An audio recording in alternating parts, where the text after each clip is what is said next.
Alright, I'm going to try to describe how these fungus reproduce using people as an example, and sort of do it all in one place, and I hope this makes more sense. Because I kind of feel like the last lecture was a little bit strange. So anyway, we're going to, of course, start with the Zygo-mycota. And we're not going to start with these simpler chytrids. Remember, the chytrid fungus are the simplest fungus, the oldest fungus, and they're usually just single-celled. So their reproductive strategy is similar to bacteria, where they just sort of go through a binary, a mitotic division, and it's not that interesting. So we're going to start with zygo, and then we're going to go to Ascomycota, and then we're going to do Basidiomycota, which I think I'm spelling wrong. But anyway, so we're going to talk about those three types, and we're going to sort of use like people to represent this.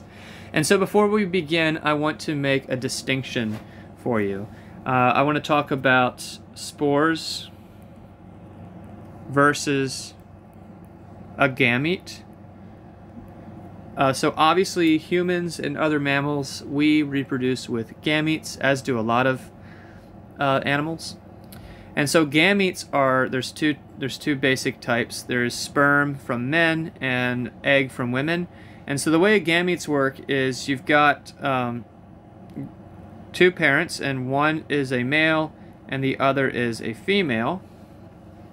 And both of those parents are diploid because they themselves also have parents. But of course, you should know, how related are you to each parent? Well, the answer, of course, is you are only 50% related. So then, if you are 50% related to each parent, how did they only pass on half of themselves? There must be some process by which they pass on only half of themselves. Because if they didn't do that, when they combined egg and sperm, you would be quadruploid. So obviously there's a halving process, we call this segregation, and the cellular division that creates this is meiosis. So through meiosis, we make N, which just means half of the sets of DNA. So your 2N number, you have 46 chromosomes. This just takes it down to 23. Yeah, 23. So this is going to make a sperm for the man and the much larger egg for the woman. And of course those combine, and that will create you, which is also diploid. So that's how gametes work. Two gametes come together to form what's called a zygote, and that zygote will then grow to become you. Alright, so some things to remember here. The process of making the gametes is called meiosis. And then that a different type of cell division will help populate your cells, and that's called mitosis. And then let's compare that to spores. So spores, if you're a fungus, you are already, well, not at this stage. It's actually underground. So let me... Underground, you are growing. And hyphae are actually just haploid. And so when they create spores, those spores are also haploid. And so a single spore, which I'll draw right here, is just haploid, and that spore will just go through mitosis and start growing new hyphae, and those are also just haploid. And so this would be like a full-grown adult having the same amount of DNA as a sperm. And so the big difference here is spores do not need to match up with other spores. Gametes need to match up with other gametes. In gametes, you are ultimately making a diploid individual. In spores, you are not doing that. So in fact, most of a fungus is haploid, whereas most of an animal is diploid. Like more than 99% of you is diploid. All of the cells that make your body are diploid. Only your sperm or egg are haploid. Whereas a fungus, it's the opposite. Most of a fungus is actually haploid, and only a select few cells are going to be diploid. And so that's the basics, and now I gotta get rid of all this. Sperm versus gamete. You know what? I'm just gonna... Oop, that's not... Nope. Okay. Give me a second, guys.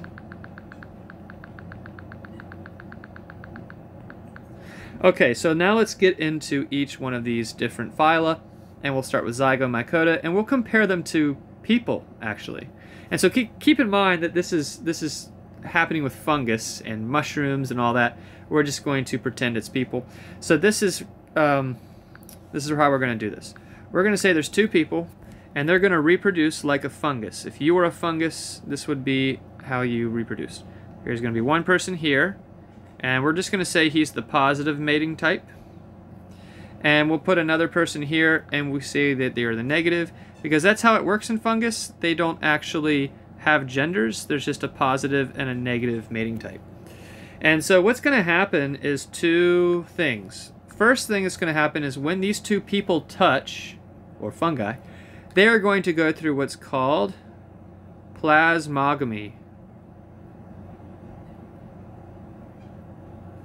And so plasmogamy is the process by which two cells fuse their cytoplasm. And so that's going to kind of look like this. We're going to get this fusion here.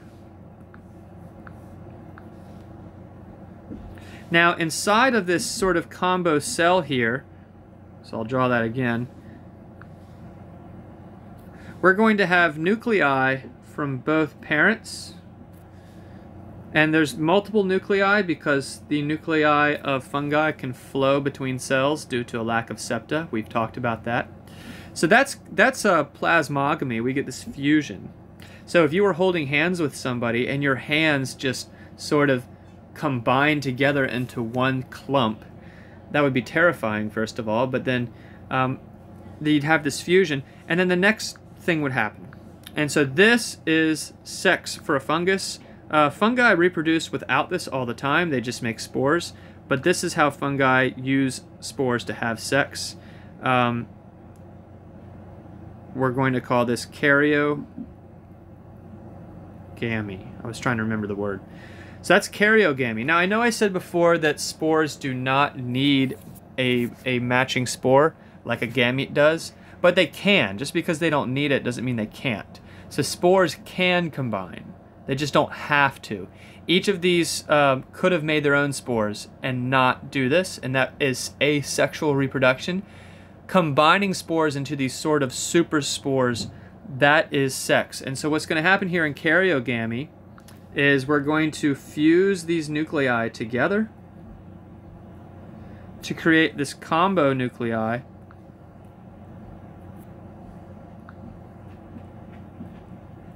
Like that. And I don't know why I drew it in the side. And I'm drawing them in purple because when you mix red and, or I guess pink and blue, you kind of get a purple color. And so this becomes like this hybrid mass with fused nuclei. And so when we fuse those two nuclei, of course, each one of them was haploid, because remember, the body of a fungus is haploid. But now that we've combined them, we have turned them diploid. So this is going to be actually diploid.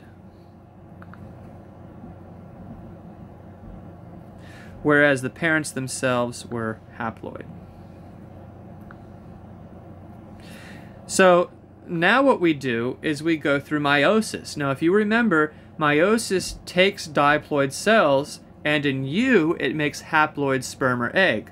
And this fungus, however, it's going to make an actual structure, and that structure is the stalk here, which we're going to call the sporangium.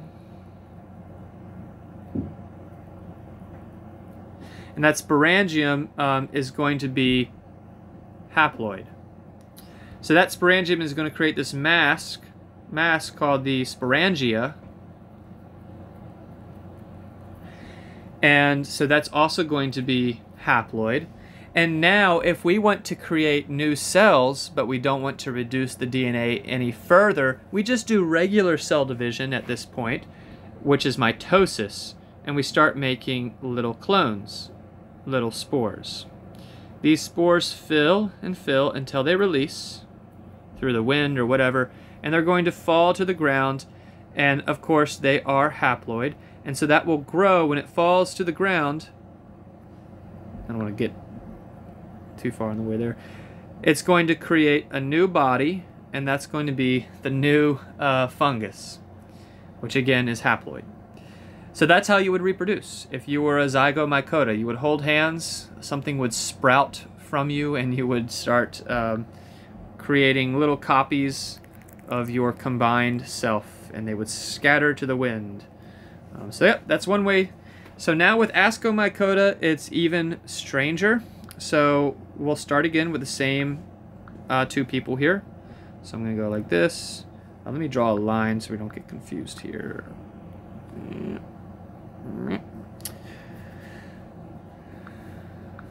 So Ascomycota, we're going to go like that. And we're going to go like that. And it's sort of the same thing, a little bit different. So Ascomycota, you typically will have one of the two partners take the nuclei, and the other one will not take the nuclei. And so what's going to happen here is these two things combine at the base of the structure. So I'll draw the whole fungus here. I'm just sort of making this up as I go, so sorry if it's not exactly neat. We'll do without that, actually. So what's going to happen is very similar to before. First, we are going to have plasmogamy. Or plasmogamy, however you... And that should actually be with an A. So there's going to be a fusion, but unlike the other ones, there's going to be no karyogamy at first. So there will be no fusion of nuclei at first. Instead, what's going to happen is you're going to get this combined sort of hyphae grow, and it's going to grow along the sides here like this.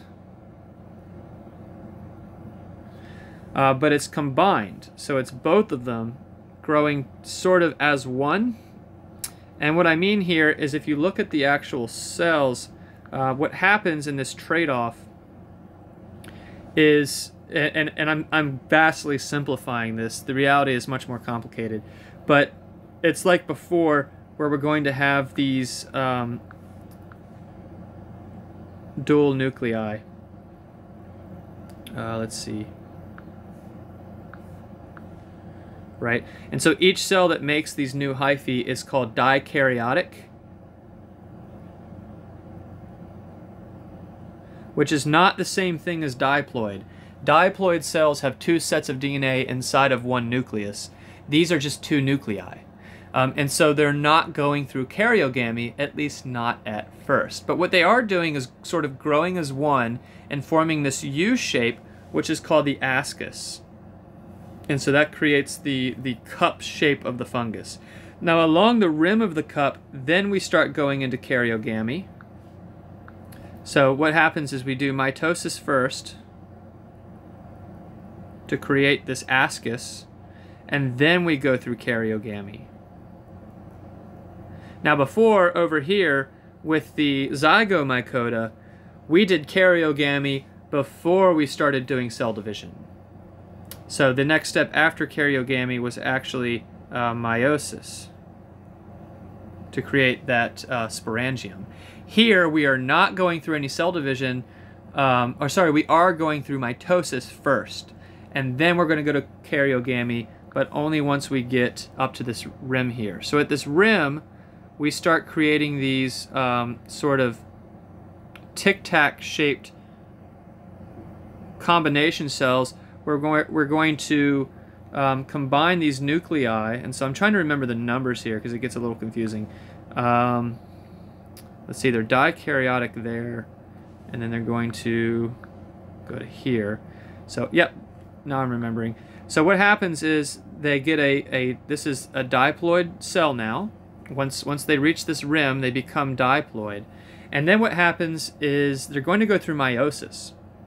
So when they go through meiosis, the cell sort of elongates like this, And if you remember, meiosis makes 4 cells from 1, but we're just not going to allow those cells to divide, and we call that coencetic division. So the cytoplasm will not get separated. So it's cell division without the cytoplasm, which just means 4 nuclei. So at this point, it is now haploid because we have just separated those nuclei up. And then we go through a round of mitosis that is also coencetic. And so that basically means that there's going to be no division of cytoplasm. And so this ascus just gets even longer. And 4 becomes 8 because in mitosis you just double. So that's a whole lot of spores. So again, I know this is confusing. You create plasmogamy, and then through mitosis you grow this ascus. And then at the rim here, first you go through meiosis to create 4 nuclei, and then mitosis to create 8. So let's just keep track of that because it's going to become important later. So this part is meiosis, and this part is mitosis. So it goes plasmogamy, mitosis, karyogamy, meiosis, and then mitosis. And that's going to create these big, long ascus. And inside of those ascus will be, you know, all of these ascospores.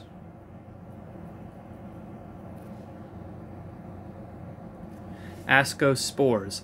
And so in the right conditions, those ascospores will release, and they'll fall to the ground somewhere. And now you have a new individual growing from that, and it will be the combination of the parents. And then, of course, they will repeat the process by finding another mate. And so now let's compare that to Basidiomycota. And sorry, I keep making these marks all over the screen. I don't actually have a glove, an artist glove, or whatever you call it. Okay, so Basidiomycota are very, very similar to Ascomycota. They just create sort of a different structure, and the last part is a little different. So I'll try to describe that now. So we're going to get the 2 individuals again. So here's one. Let me draw a little line so we can separate these. And let's draw the other one now. So they meet. Hi, how are you? They touch, and it's going to be this almost the same process. So let's just go over this. First, we're going to do plasmogamy, plasmogamy, and there will be that fusion. And then we're also going to go through mitosis, just like before, and this creates a bunch of dikaryotic cells. So just to review, we're going to create this sort of combo cell here, and in that combo cell, it's going to kind of look like this. There's going to be one nucleus from one parent and the other from the other parent. It's only one this time, not like before. But this still becomes dikaryotic. So remember, dikaryotic means 2 nuclei, not diploid. This is still only haploid, but it is dikaryotic. So dikaryotic.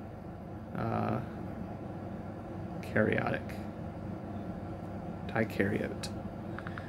Okay, so that's what happens. And then you go through mitosis, just like I said before. And so let's try to draw that now.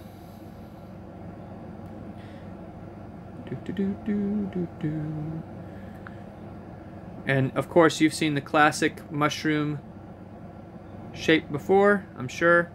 And that is created from the combined hyphae of both parents, sort of growing as one hyphae, and inside of that is the nuclei of both. And then underneath is where we're going to create the spores. So underneath here is where we are going to go through karyogamy,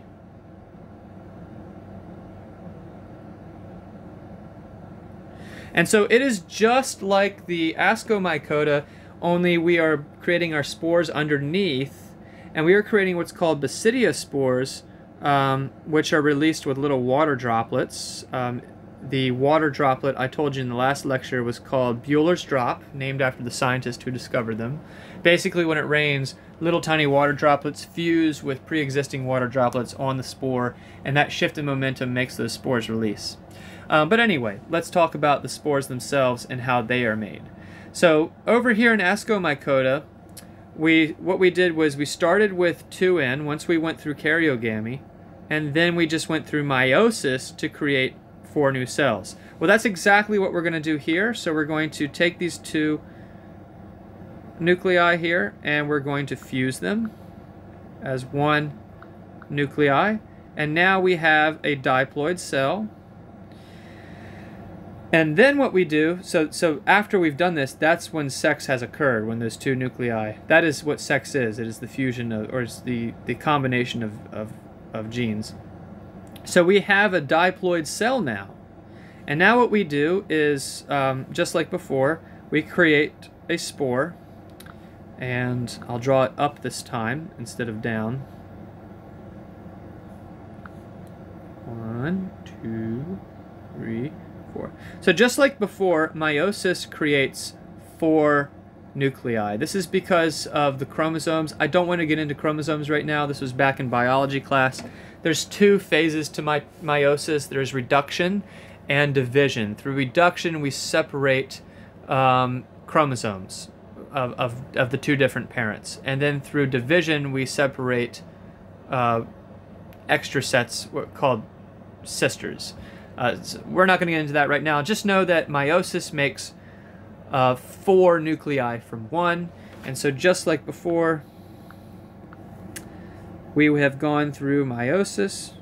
But then critically, we don't go through a second round. We don't go through mitosis to double that. We just simply start allowing those to go through cytokinesis.